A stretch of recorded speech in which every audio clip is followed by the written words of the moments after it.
नमस्कार मेरे प्यारे बच्चों, स्वागत है आप सभी का। देखिए बच्चों, आज हम पढ़ते हैं क्लास 10th का चैप्टर 2 अम्ल क्षार और लवण। अम्ल क्षार और लवण के बारे में देखिए दोस्तों, हम पढ़ते हैं सबसे पहले अम्ल के बारे में कि अम्ल क्या होती हैं।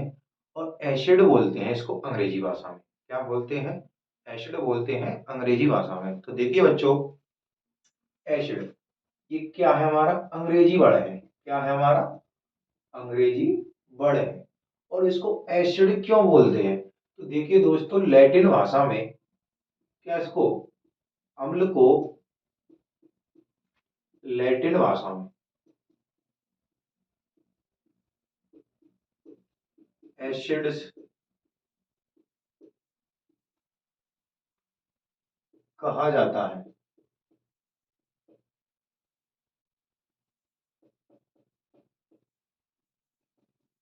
ओके दोस्तों, कि अम्ल को लैटिन भाषा में क्या कहा जाता है?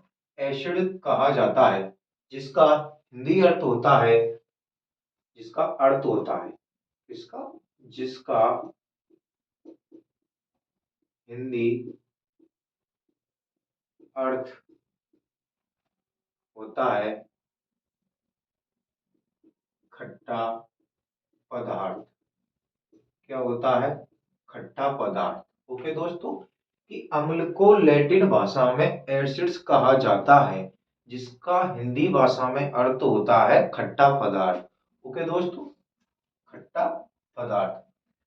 अम्ल विस्थापनशील हाइड्रोजन परमाणु रखते हैं। क्या रखते हैं?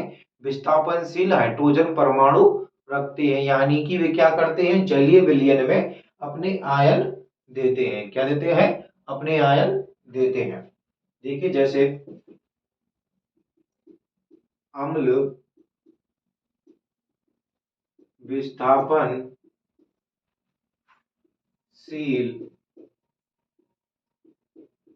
हाइड्रोजन परमाणु रखते हैं।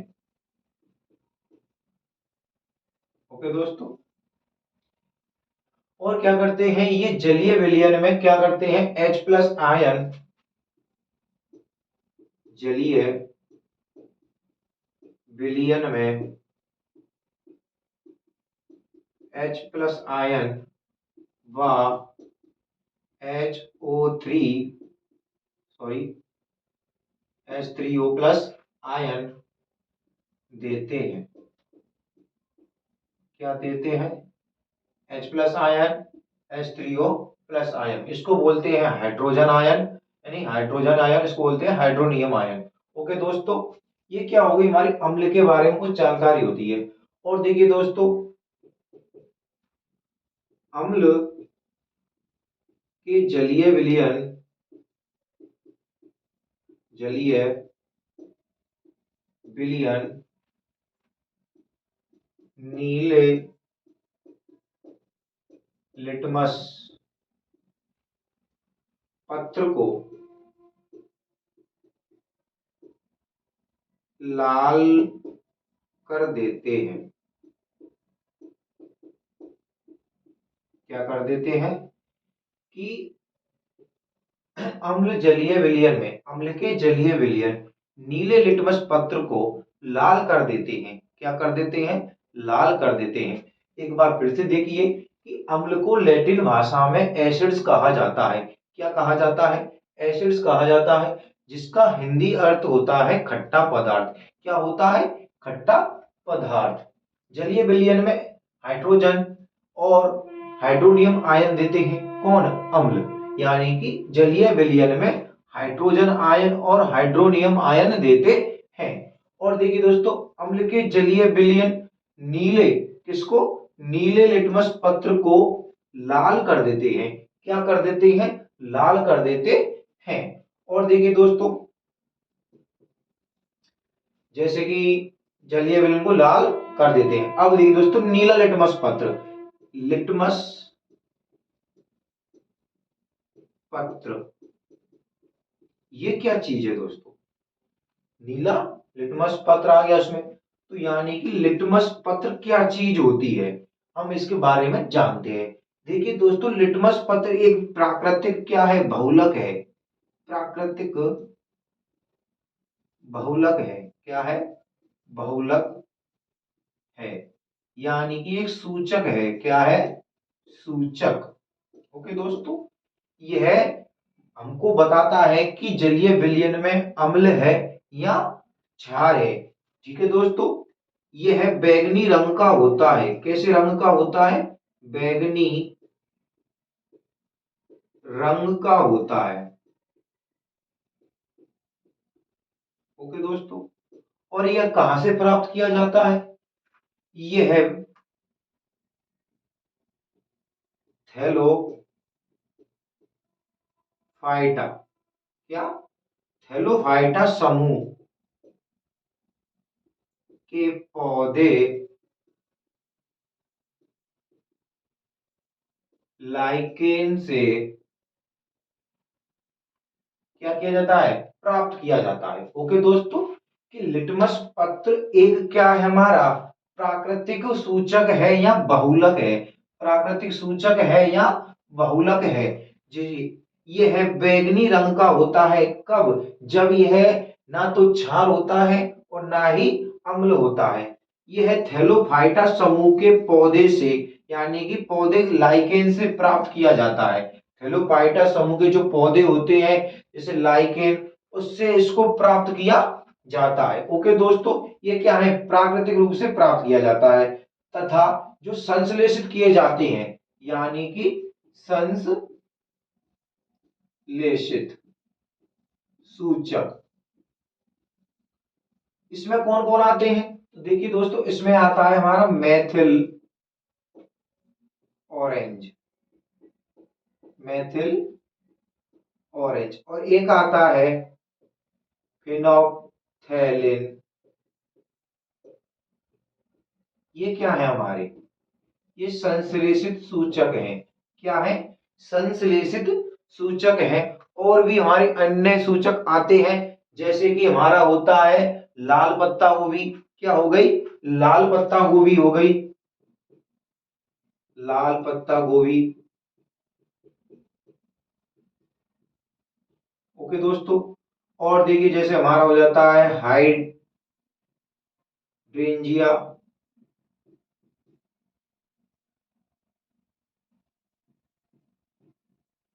और एक हो गया हमारा पेटूनिया, एक हो गया हमारा जेरानियम। ओके दोस्तों, ये क्या है हमारे? अन्य है।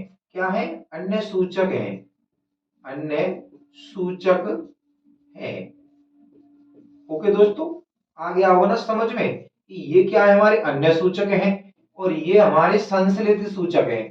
क्या है? हमारे संश्लेषित सूचक है। और लिटमस पत्र को किससे प्राप्त किया जाता है? प्राकृतिक बहुलक यानी सूचक बैंगनी रंग का होता है। कैसा होता है? ये बैंगनी रंग का होता है। ये थैलोफाइटस समूह के पौधे से प्राप्त किया जाता है। किससे प्राप्त किया जाता है? थैलोफाइटस समूह के पौधे से इसको प्राप्त किया जाता है। अम्ल, अंग्रेजी भाषा में इसको एसिड बोलते हैं। अम्ल को लैटिन में एसिड्स कहा जाता है, जिसका हिंदी अर्थ होता है खट्टा पदार्थ। क्या होता है? खट्टा पदार्थ। अम्ल विस्थापनशील हाइड्रोजन परमाणु रखते हैं, यानी कि जलीय विलयन में क्या करते हैं? ये H प्लस आयन त्यागते हैं या हाइड्रोनियम आयन त्यागते हैं। अम्ल के जलीय विलयन नीले लिटमस पत्र को लाल कर देते हैं। क्या कर देते हैं? नीले लिटमस पत्र को लाल कर देते हैं। एक बात और देखिए दोस्तों, जैसे हमारे अम्ल कैसे होते हैं? खट्टे होते हैं। क्या होते हैं? खट्टे। हमारा नींबू क्या होता है? खट्टा होता है। क्या होता है? नींबू खट्टा होता है।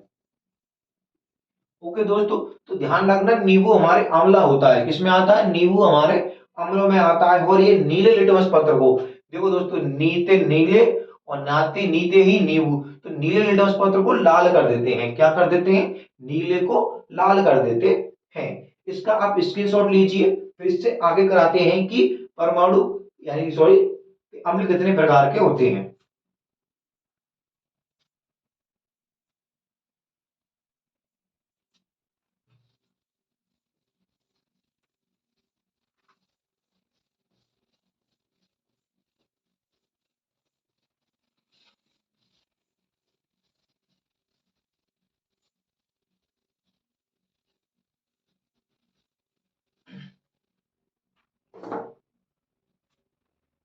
हेडिंग है हमारी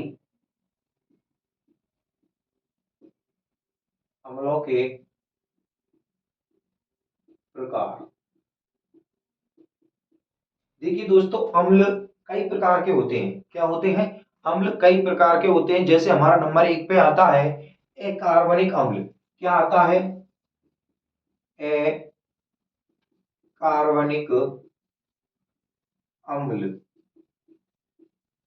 ओके दोस्तों, अब अकार्बनिक अम्ल किन्हें को कहते हैं? ये अम्ल केवल खनिजों से ही प्राप्त किए जा सकते हैं। किससे? खनिज पदार्थों से ही इनको प्राप्त किया जा सकता है। इनको और किसी भी पदार्थ से प्राप्त नहीं किया जाता है। तो वे अम्ल, यानी कि इन अम्लों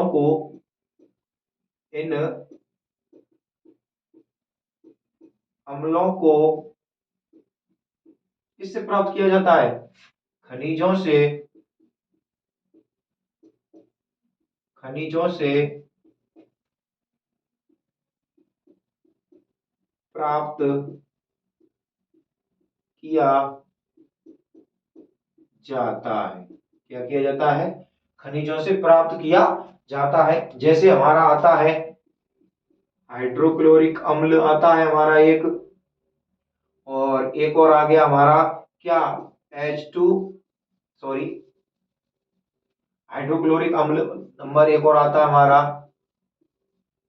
नाइट्रिक अम्ल, नाइट्राइज्ड अम्ल। ओके दोस्तों, क्या हो गए? ये हमारे खनिज अम्ल है। क्या ये हमारे खनिज अम्ल है? और एक भी आता है हमारा सल्फ्यूरिक अम्ल। क्या आता है? एक सल्फ्यूरिक अम्ल।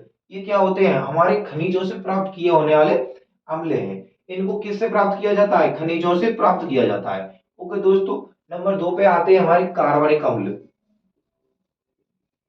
कार्बनिक अम्ल, देखिए दोस्तों, जैसे कि नाम से ही पता चलता है कि कार्बनिक पदार्थों से इनको प्राप्त किया जाएगा। ओके दोस्तों, तो कार्बनिक पदार्थ कौन कौन से हैं? इन अम्लों को, इन अम्लों को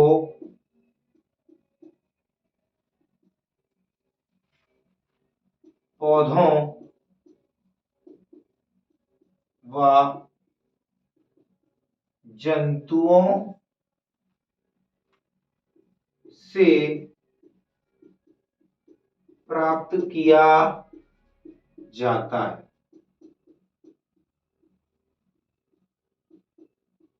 तथा ये दुर्बल अम्ल होते हैं। क्या होते हैं? ये दुर्बल अम्ल होते हैं। क्या होते हैं? दुर्बल अम्ल होते हैं। जैसे कि हमारे आते हैं ऑक्जेलिक अम्ल,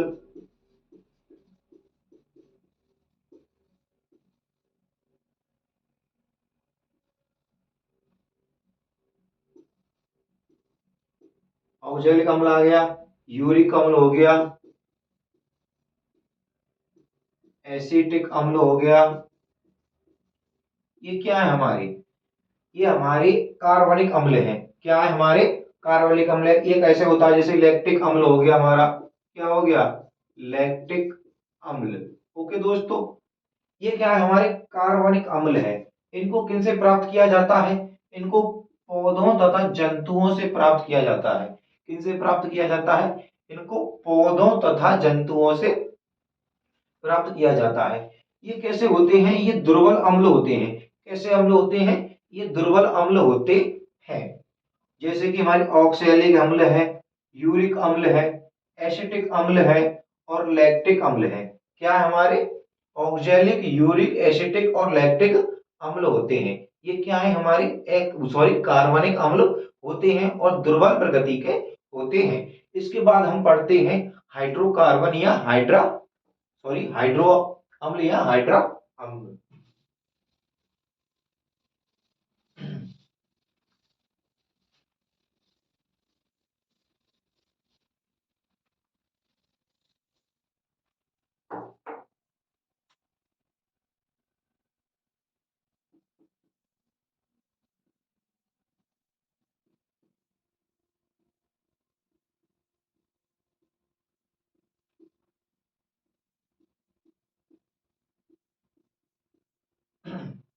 अगला टॉपिक है हमारा हाइड्रो या हाइड्रा अम्ल। ठीक है दोस्तों, इन्हें कैसे कहते हैं कि देखिए दोस्तों, नाम से ही पता चल रहा है कि जिन अम्लों में, यानी कि जिन अम्लों में केवल हाइड्रोजन ही पाया जाता है, क्या पाया जाता है, हाइड्रोजन ही पाया जाता है, उनको हाइड्रोकार्बन कहते हैं। यानी वे अम्ल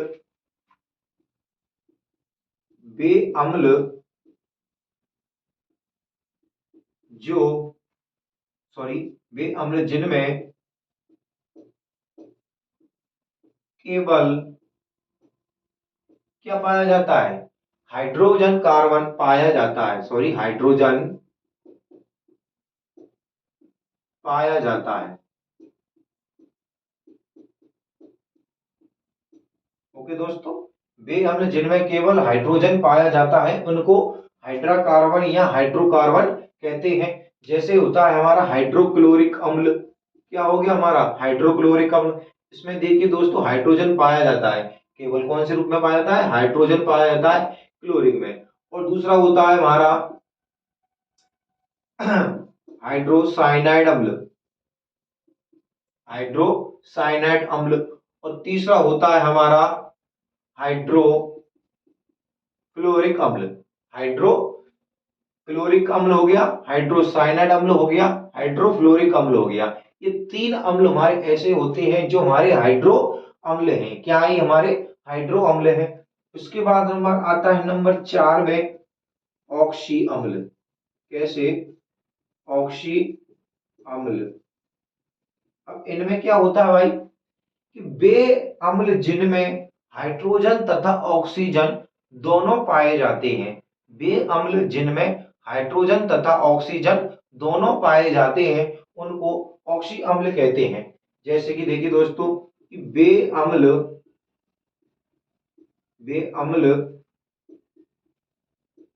जिनमें हाइड्रोजन तथा ऑक्सीजन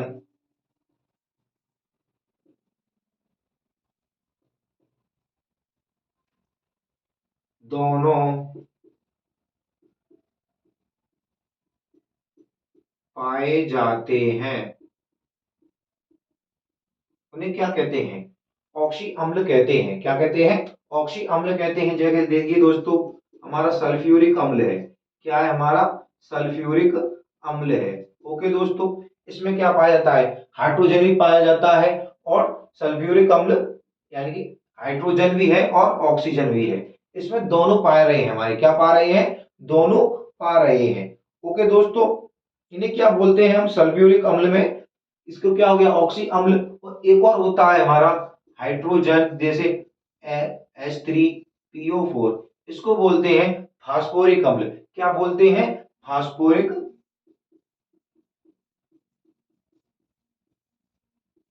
इसे बोलते हैं फास्फोरिक अम्ल, इसे बोलते हैं सल्फ्यूरिक अम्ल। क्या बोलते हैं, सल्फ्यूरिक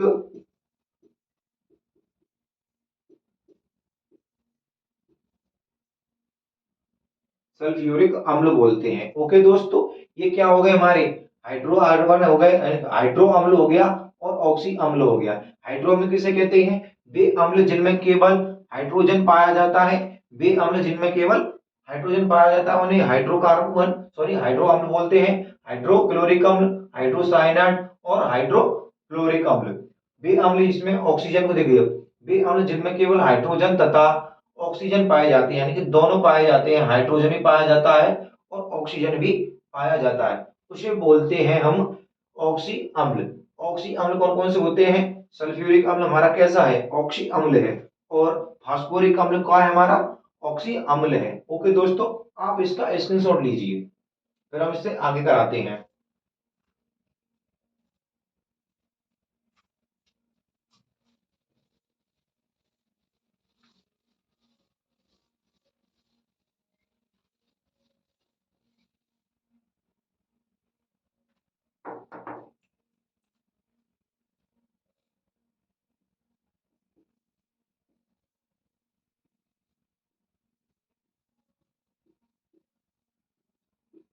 प्रबल अम्ल। अब देखिए दोस्तों, प्रबल अम्ल किसे कहते हैं कि वे अम्ल जो जलीय विलयन में अधिक मात्रा में या पूरी तरह से क्या हो जाते हैं, आयनित हो जाते हैं। क्या हो जाते हैं, पूरी तरह से आयनित हो जाते हैं। किसी जल में हम क्या करते हैं, पूरी अम्ल डालते हैं तो वह उसमें पूरी तरह से वियोजित या हो जाता है या मिल जाता है, उसे क्या कहते हैं, प्रबल अम्ल कहते हैं। जैसे देखिए दोस्तों, वे अम्ल वे अम्ल जो जलीय विलयन में क्या होते हैं, पूर्णतः क्या हो जाते हैं, वियोजित या आयनित हो जाते हैं, हो जाते हैं। उनको क्या बोलते हैं, उनको हम प्रबल अम्ल बोलते हैं। क्या बोलते हैं, प्रबल अम्ल बोलते हैं। वियोजित या आयनित हो जाते हैं, पूर्ण रूप से मिल जाते हैं या घुल जाते हैं। क्या होते हैं, घुल जाते हैं, पूर्ण रूप से घुल जाते हैं और मिल जाते हैं, उनको क्या बोलते हैं, प्रबल अम्ल बोलते हैं। जैसे हमारा होता है हाइड्रोक्लोरिक अम्ल हो जाए, सल्फ्यूरिक अम्ल हो गया। ओके दोस्तों, ये क्या है हमारे, ये जल में पूरी तरह से घुल जाते हैं। क्या होते हैं, हमारे जल में पूरी तरह से घुल जाते हैं। एक और अम्ल होता है हमारा, जैसे नाइट्रिक अम्ल, क्या होता है, बाई नाइट्रेट। ठीक है दोस्तों, इसे क्या बोलते हैं, बाई एच लगा हुआ है इसलिए। ओके दोस्तों, बाई नाइट्रेट, ये क्या हो गया, पूरी तरह से जल में घुल जाते हैं। अब आते हैं हमारे दुर्बल अम्ल। क्या आते हैं हमारे, दुर्बल अम्ल। ओके दोस्तों, इसमें क्या होगा, उल्टा होगा कि वे अम्ल जो जलीय विलयन में पूर्ण तरह से नहीं घुलते हैं। क्या होते हैं, पूर्ण तरह से नहीं घुलते हैं, अर्थात वियोजित नहीं होते हैं। इसमें क्या होगा, इसमें आयनों के साथ साथ अणु भी रह जाते हैं। क्या रहते हैं, आयनों के साथ साथ जलीय विलयन में अणु भी रह जाते हैं। कि वे अम्ल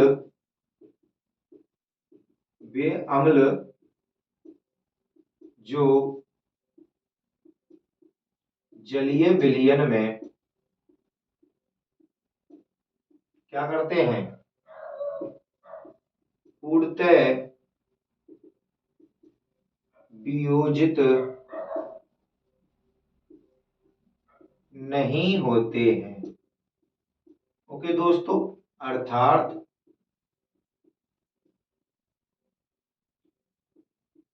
आयनित नहीं होते हैं तथा जलीय विलयन में, इसमें जलीय विलयन में अणु व आयन दोनों उपस्थित होते हैं। ओके दोस्तों, कि क्या होते हैं, वे अम्ल जो जलीय विलयन में पूर्णतः वियोजित नहीं होते हैं, यानी कि टूटते नहीं है, या आयनित नहीं होते हैं, यानी कि घुलते नहीं है। ओके दोस्तों, तथा जलीय विलयन में अणु व आयन दोनों उपस्थित रहते हैं, क्योंकि वह पूरी तरह से घुलता नहीं है तो उसका अणु भी रहता है और आयन भी उसमें उपस्थित होते हैं, जो हल्की सी मात्रा में टूटते हैं या वियोजित होते हैं। ओके दोस्तों, जैसे हमारा हो गया एसिटिक अम्ल। क्या हो गया, एसिटिक अम्ल, कार्बोनिल अम्ल, कार्बोनिल और फास्फोनिल। ओके दोस्तों, एसिटिक अम्ल हो गया, कार्बोनिल अम्ल हो गया। ओके, और एक अम्ल और होता है हमारा फास्फोरिक, Sp4। ओके दोस्तों, क्या हो गए हमारे, ये दुर्बल अम्ल होते हैं। क्या होते हैं, ये दुर्बल अम्ल होते हैं, जो जल में पूरी तरह से वियोजित नहीं होते हैं। क्या नहीं होते हैं, जलीय विलयन में पूर्ण रूप से वियोजित नहीं होते हैं। ओके दोस्तों, ये हमारे क्या हो गए, हमारे प्रबल अम्ल हो गए, दुर्बल अम्ल हो गए। अब बात आती है तनु अम्ल तथा तनु तनु तथा सांद्र अम्लों की। ओके दोस्तों, आप इसका स्क्रीनशॉट लीजिए।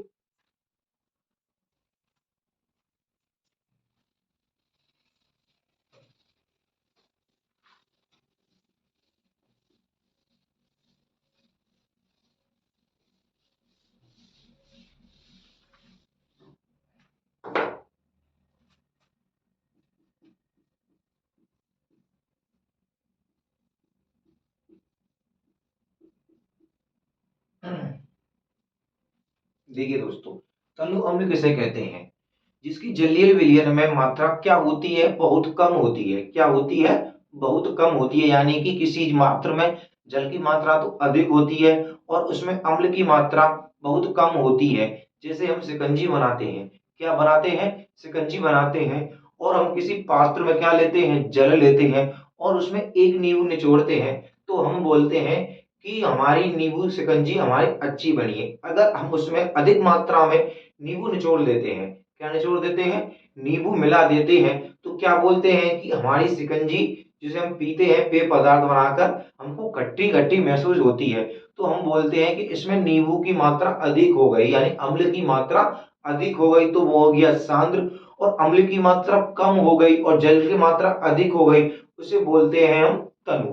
ठीक है दोस्तों, देखिए जिनके तनु वे अम्ल जो जलीय विलयन में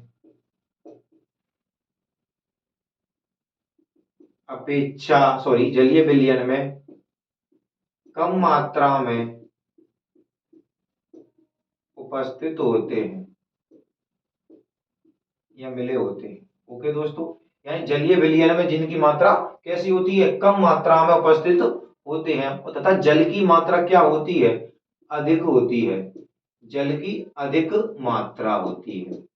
ओके दोस्तों, जैसे हमने एक मग ले लिया, क्या ले लिया? मग ले लिया, और इसमें क्या मिला दिया? हमने जल भर लिया, और इसमें क्या मिला देते हैं? हम नींबू मिला देते हैं। क्या मिलाते हैं? नींबू। एक नींबू मिलाते हैं। क्या मिलाते हैं? एक नींबू मिलाते हैं, तो हमको क्या नहीं लगता है? ये खट्टा नहीं लगता है अधिक, इसलिए तो क्या हो गए? जब जल की मात्रा अधिक है, क्या है? जल की मात्रा अधिक है और नींबू की मात्रा कम है, नींबू की मात्रा कम है, तो इसमें बोलते हैं तनु अम्ल। क्या बोलते हैं? तनु अम्ल। किसमें? मग्गा में।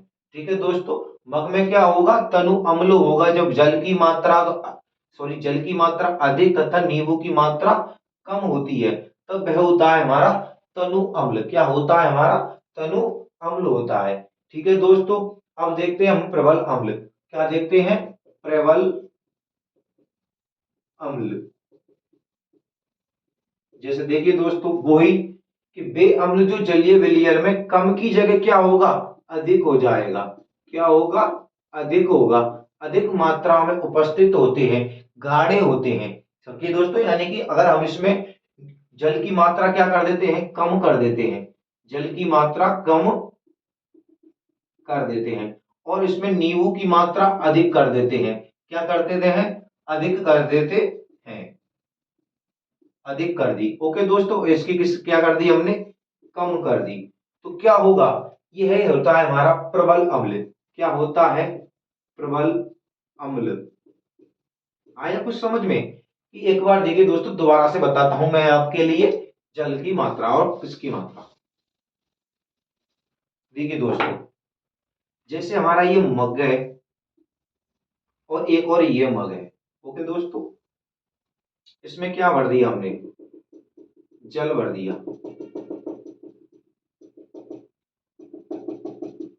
ओवरलोड हो गया, यानी कि ऊपर तक भरा हुआ है, और ये क्या हुआ? हमारा नीचे तक भरा हुआ है। ओके दोस्तों, इसमें नींबू डाला, यानी कि अम्ल। एक नींबू, इसमें दो डाल दो या अधिक डाल दो। ओके दोस्तों, दो नींबू या अधिक नींबू। क्या होगा? इसमें नींबू डाला हमने। ओके दोस्तों, और इसमें भी नींबू डाला। इसमें क्या है? जल अधिक है और इसमें क्या है? जल कम है। जल कम और नींबू अधिक, और इसमें नींबू कम है। ओके दोस्तों, तो क्या हो गया कि जिस विलयन में, यानी कि जल में, किसी जल में क्या होती है? जलीय विलयन में नींबू है कि नींबू की या अम्ल की मात्रा कम होती है। मात्रा क्या होती है? कम होती है। उसमें जल की मात्रा अधिक होती है, इसलिए उसे क्या बोलते हैं हम? तनु अम्ल बोलते हैं, तनु अम्ल बोलते हैं।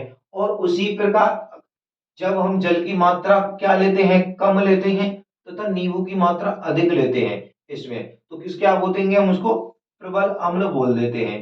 क्या बोलते हैं, प्रबल अम्ल बोलते हैं। उम्मीद करता हूं आपको समझ में आ रहा होगा कि प्रबल अम्ल किसे कहते हैं, दुर्बल अम्ल किसे कहते हैं। जब जलीय विलयन में क्या होता है, अम्ल की मात्रा कम होती है तो उसे हम क्या बोलते हैं, दुर्बल अम्ल बोलते हैं। क्या बोलते हैं, सॉरी, तनु अम्ल बोलते हैं। तथा उसी प्रकार जब जलीय विलयन की मात्रा कम होती है और नींबू की मात्रा या अम्ल की मात्रा अधिक होती है तो उसे क्या बोलते हैं, हम सांद्र अम्ल बोलते हैं। सॉरी, यहाँ पे लिखा ही आएगा सांद्र, सांद्र अम्ल क्या आएगा हमारा, सांद्र अम्ल लिखा ही आएगा। क्या आएगा, सांद्र बोलेंगे, सो क्या बोलेंगे हम, सांद्र बोलेंगे। सॉरी, मैंने प्रबल लिख दिया यहाँ पे। ओके दोस्तों, उम्मीद करता हूं आप इसका स्क्रीनशॉट ले रहे होंगे या आपने इसको उतार लिया होगा अपनी नोटबुक में। ओके दोस्तों, इसके आगे लिखते हैं हम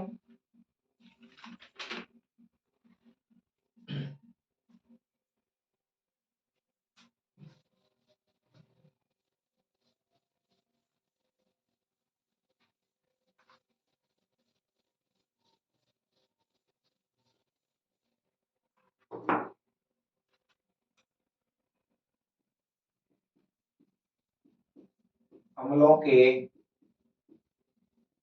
गुणधर्म।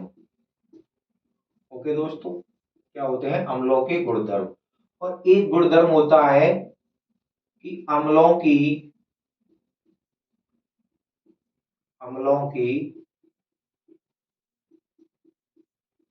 धातुओं से क्रिया, क्या, धातुओं से क्रिया करके क्या होता है। देखिए दोस्तों, अम्ल धातुओं से अभिक्रिया करके लवण तथा हाइड्रोजन गैस का निर्माण करता है।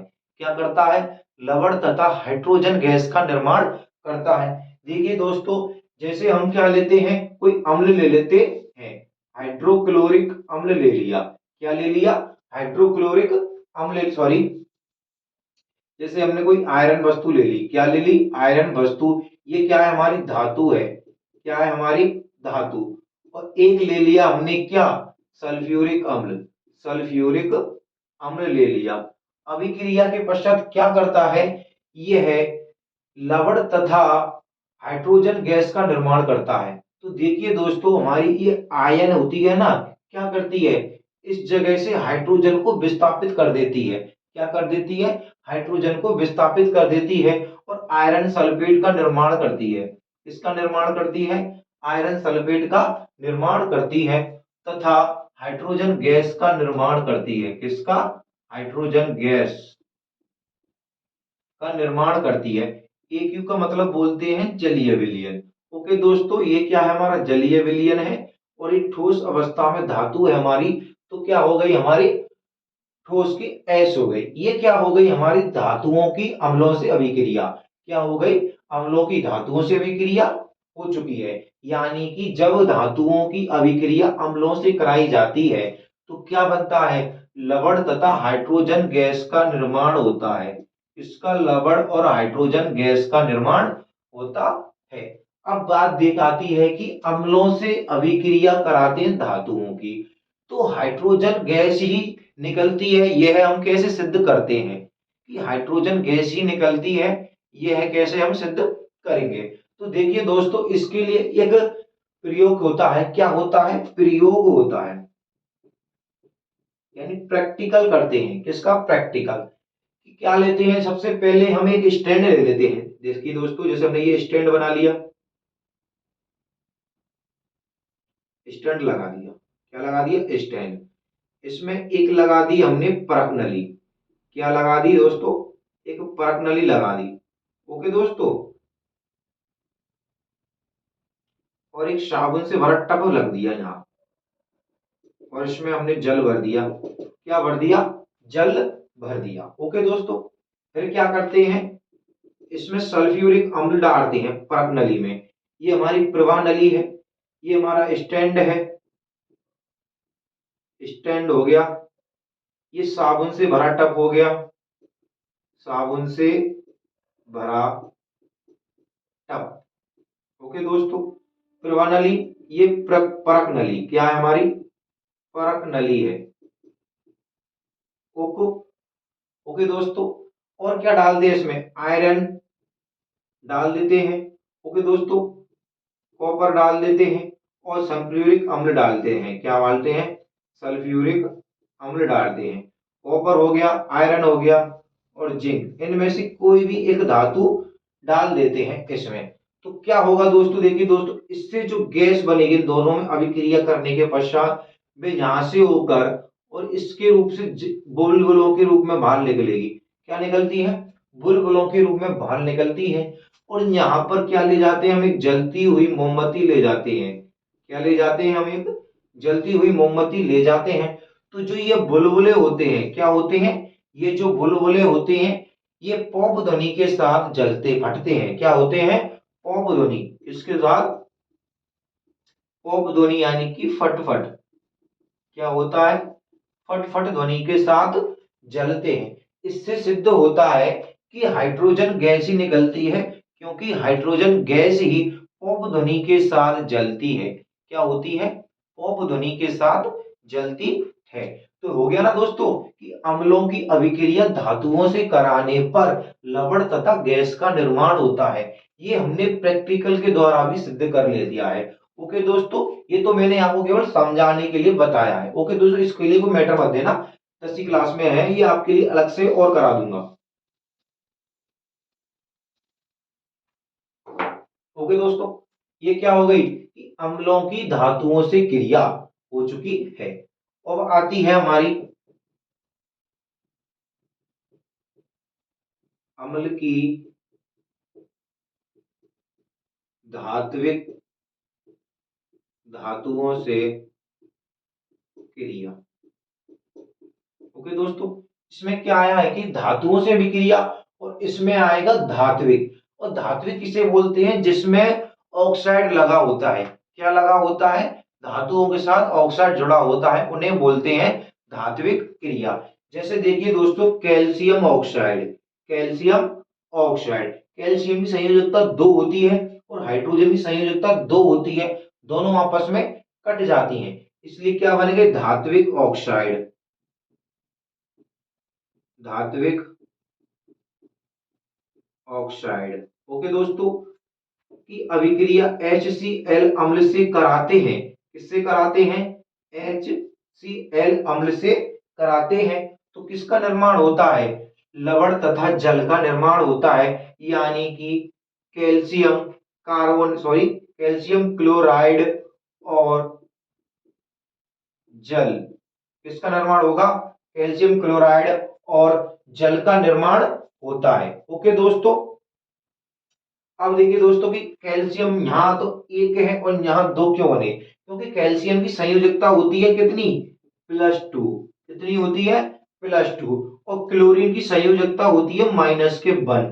तो इसलिए कैल्शियम क्लोराइड के लिए क्या आएगा, इसकी संयोजकता इस पे पहुंच जाएगी, इसकी इस पे आ जाएगी, तो कैल्शियम क्लोराइड हो गया। क्या हो गया, कैल्शियम क्लोराइड। दो क्लोरीन है, इधर एक है, तो दो लगा देते हैं, दो हाइड्रोजन हो गए, दो हाइड्रोजन हो गए, एक ऑक्सीजन है, एक ऑक्सीजन है, एक क्लोरीन है, एक क्लोरीन है। ये क्या हो गई, अम्ल की धातुओं के साथ क्रिया हो गई। ओके दोस्तों, इसे क्या करते हैं आप स्क्रीनशॉट ले लीजिए।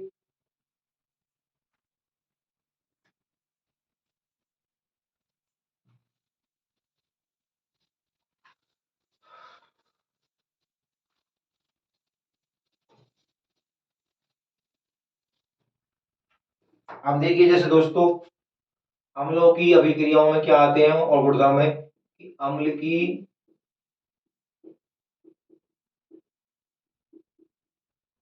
धातु बाइकार्बोनेट व कार्बोनेट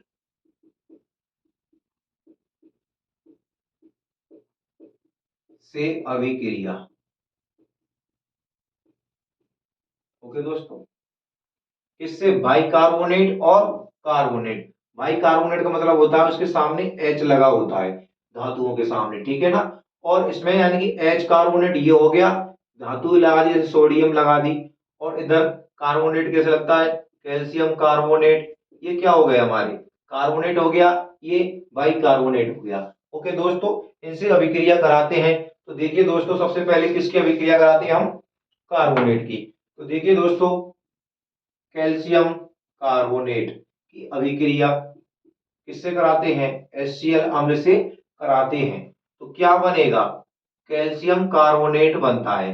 क्या बनता है हमारा, सॉरी, कैल्शियम क्लोराइड बनेगा। क्या बनेगा, कैल्शियम क्लोराइड बनता है। ओके दोस्तों, और लवण किस रूप में, लवण में कैल्शियम क्लोराइड बन गया, जल बनेगा, और कार्बन डाइऑक्साइड गैस निकलती है।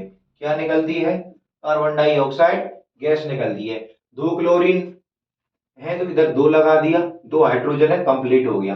ओके दोस्तों, ये किसके साथ हो गई, हमारी कार्बोनेट के साथ हो गई, कार्बोनेट हो गया, ये हमारा हाइड्रोक्लोरिक अम्ल हो गया, AQ हो गया, यानी कि ये H हो गया, ये AQ हो गया क्लोरीन क्लोराइड का, ये AQ जलीय विलयन है, और ये हमारी गैस है यानी कि G। ये क्या हो गई, हमारी धातु भाई कार्बोनेट के साथ अभिक्रिया हो गई। अब आती है हमारी धातु भाई कार्बोनेट, जैसे हमारे सोडियम बाई कार्बोनेट है, इसकी अभिक्रिया HCl अम्ल से, सॉरी, सल्फ्यूरिक अम्ल से कराते हैं। किससे कराते हैं, सल्फ्यूरिक अम्ल से कराते हैं। तो सोडियम बाई सल्फेट बनता है, सोडियम बाई सल्फेट बनता है, सोडियम सल्फेट, और वही जल बनेगा तथा कार्बन डाइऑक्साइड गैस बाहर निकलेगी। ओके दोस्तों, ये वाली, ये किसके साथ हो गई, धातु वाई कार्बोनेट, किसके साथ, धातु वाई कार्बोनेट के साथ अभिक्रिया होती है। इसमें देखिए दोस्तों, कार्बोनेट के साथ अम्ल की अभिक्रिया कराते हैं। किसकी अम्ल की अभिक्रिया कराते हैं, इधर देखिए दोस्तों, दो सोडियम है तो यहाँ दो सोडियम, दो हाइड्रोजन, दो दूनी चार हाइड्रोजन, दो हाइड्रोजन है और एक हाइड्रोजन, सोडियम सल्फेट बनता है, सॉरी, क्या बनेगा हमारा यहाँ, सोडियम सल्फेट बनेगा, यहाँ सोडियम ये नहीं आएगा। दो हाइड्रोजन, दो हाइड्रोजन, दो, दो दूनी चार, इधर कितने, दो, दो दूनी चार हो गए हमारे, दो ऑक्सीजन हो गए, दो दूनी चार ऑक्सीजन और आठ ऑक्सीजन, चार इधर हो गई, तीन दूनी छह ये हो गई, तो 10 हो रही है इधर, दो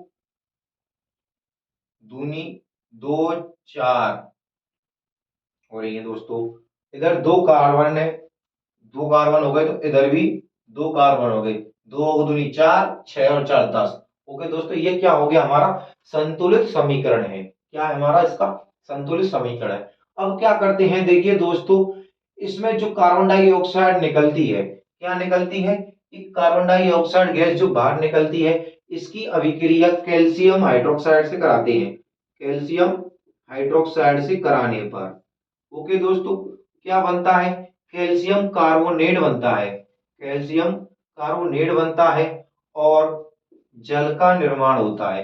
किसका निर्माण होता है, कैल्शियम कार्बोनेट तथा जल का निर्माण होता है। इसमें अधिक मात्रा में और क्या मिलाते हैं, कार्बन डाइऑक्साइड मिलाते हैं, जैसे कैल्शियम कार्बोनेट प्लस जल प्लस CO2, तो क्या बनेगा, कैल्शियम बाई कार्बोनेट बनता है। क्या बनता है, कैल्शियम बाई कार्बोनेट बनता है, तथा जल का निर्माण होता है। किसका होता है, जल का निर्माण होता है। ओके दोस्तों, ये क्या हो गई हमारी कैल्शियम कार्बोनेट है, ये चमकदार होता है। क्या होता है, चमकदार होता है। उम्मीद करता हूं आपको समझ में आ रहा होगा। अब इसका स्क्रीनशॉट लीजिए।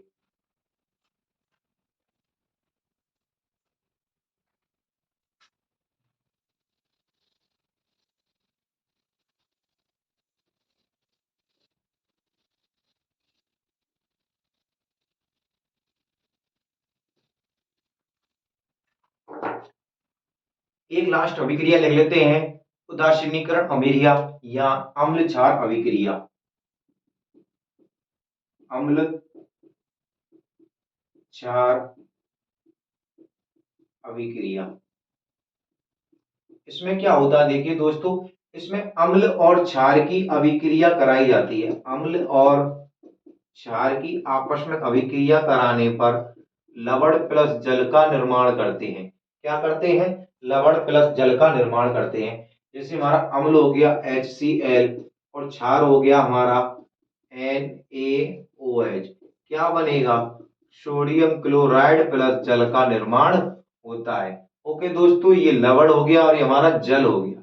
ये हमारा अम्ल है, ये हमारा क्षार है। क्या करते हैं? जब अम्ल एवं क्षार की आपस में अभिक्रिया कराई जाती है तो ये एक दूसरे को उदासीन कर देते हैं, यानी कि ये अम्लता को कम कर देता है और ये क्षारीयता को कम कर देता है।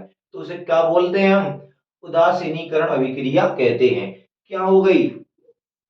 उदासीनीकरण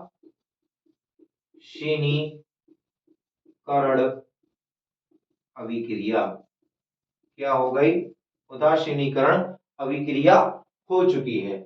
ओके दोस्तों, एक और आते हैं अम्लों के गुणधर्म में कि अम्ल नाइट्राइड्स के साथ अभिक्रिया करके, किसके साथ? अम्ल नाइट्राइड्स अम्ल नाइट्राइड्स के साथ अभिक्रिया करके भूरे रंग की भूरे रंग की क्या बनाते हैं? नाइट्रोजन डाई ऑक्साइड का निर्माण करते हैं। कि अम्ल नाइट्राइड्स के साथ अभिक्रिया करके भूरे रंग की नाइट्रोजन 2 यानी कि नाइट्रोजन डाई ऑक्साइड मुक्त करते हैं। इसी प्रकार अम्ल सल्फाइड के साथ क्या करते हैं? सल्फाइड के साथ अभिक्रिया करके क्या करते हैं? हाइड्रोजन सल्फाइड का निर्माण करते हैं। यह एक विषैली गैस है। कैसी गैस है? विषैली। व इसे ही अंडे की, इसमें से क्या आती है? अंडे की, सड़े अंडे की, इसकी सड़े अंडे की बदबू आती है, यानी कि गंध आती है। यह एक विस्फोटक गैस है। क्या है? विस्फोटक गैस है या संक्षारण गैस है। ओके दोस्तों, और यह हवा से भारी होती है। क्या होती है? हवा से भारी होती है। और सल्फाइड के साथ एक और निर्माण होता है सल्फर डाई ऑक्साइड का। किसकी अभिक्रिया कराने पर? अम्ल की अभिक्रिया सल्फाइड से कराने पर सल्फर डाई ऑक्साइड का भी निर्माण होता है। और देखिए दोस्तों, अम्ल जलीय विलयन में H+ आयन तथा हाइड्रोनियम आयन देते हैं। ये क्या हो गए? हमारे अम्ल हो गए। और लास्ट आते हैं कि अम्लों की उत्पत्ति किससे होती है। उसे हम नेक्स्ट वाली वीडियो में सिखाएंगे कि अम्लों की उत्पत्ति किनसे होती है तथा उनके रासायनिक सूत्र क्या क्या होते हैं। इसके लिए हम आपसे विनती करते हैं कि हमारे इस वीडियो को पार्ट 2 अवश्य देखें। ओके दोस्तों, जय हिंद।